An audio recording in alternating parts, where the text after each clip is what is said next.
We are still mourning our sister Osinachi, the lady with the golden voice, who has suffered so much pain, humiliation, beating, and remained until death. We don't hope to see any of such occurrences. Women must speak out, women must come out.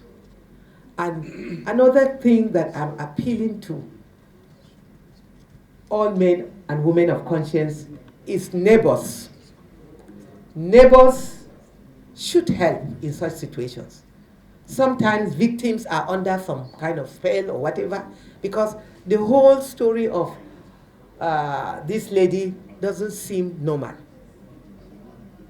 It seems that devil, I won't even call him a man, I won't call him a husband. He's an animal. That's the right word to describe him.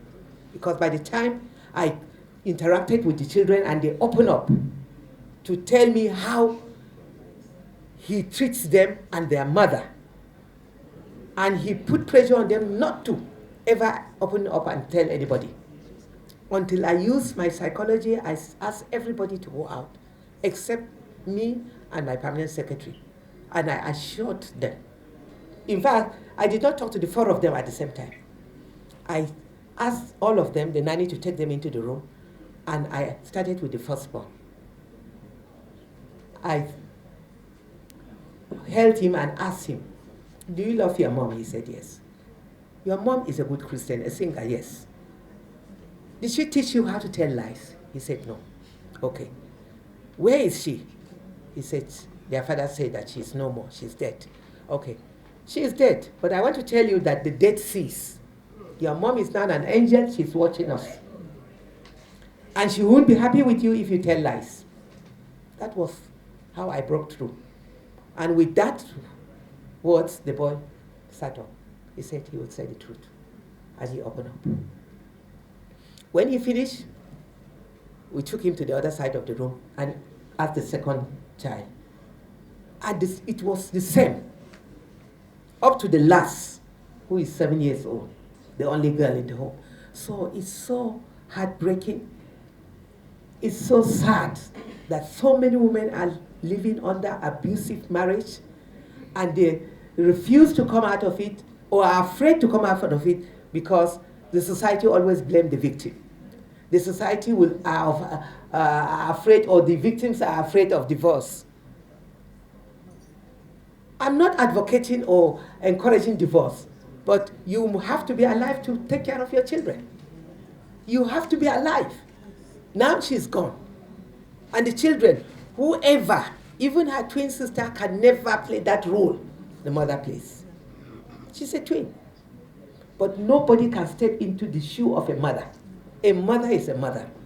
And I want to assure you that I'm following this case.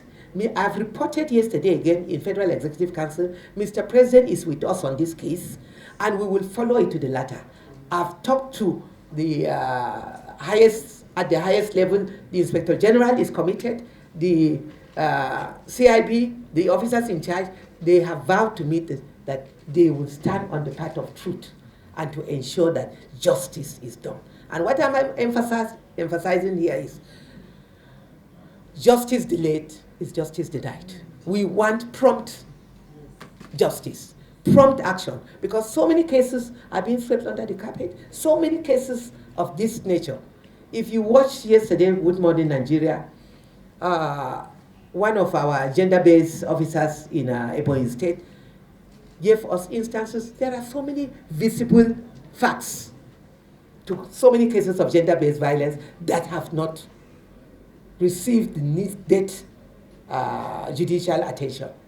We are appealing to the judicial system that we want accountability. We want prompt action of justice. It has to be immediate. The case Nma was given us from Ebonyi. A man used hot iron to abuse his wife and push it under her private part.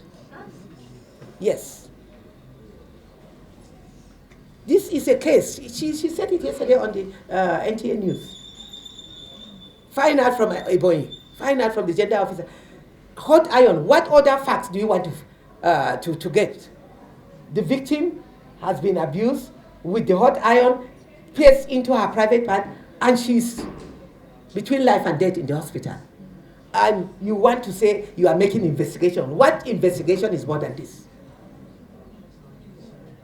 The case of Osinachi, she has been denied access by her family members, her brothers, her sisters. Nobody comes to the house. She can't talk to anybody. And the sad thing is, she's the breadwinner. She goes about, she goes for her gospel singing. Whatever that is accrued from it, he collects it. It is paid directly into his account. She has no voice. So this one, we hear cases of abuse where it's either an illiterate woman who has no means of income, who the husband is the one that runs the home. But this is a woman who is the breadwinner. And yet, the children said he would beat hell out of her, throw her out, lock the gate. She sleeps in an uncompleted building and comes back in the morning on her knees, begging him to allow her in. It doesn't sound normal. But neighbors should help. When you hear your neighbor crying in agony, screaming, report to the police. We don't want to get such reports after the victim is dead. We are not crying over spilled milk. That should be avoided.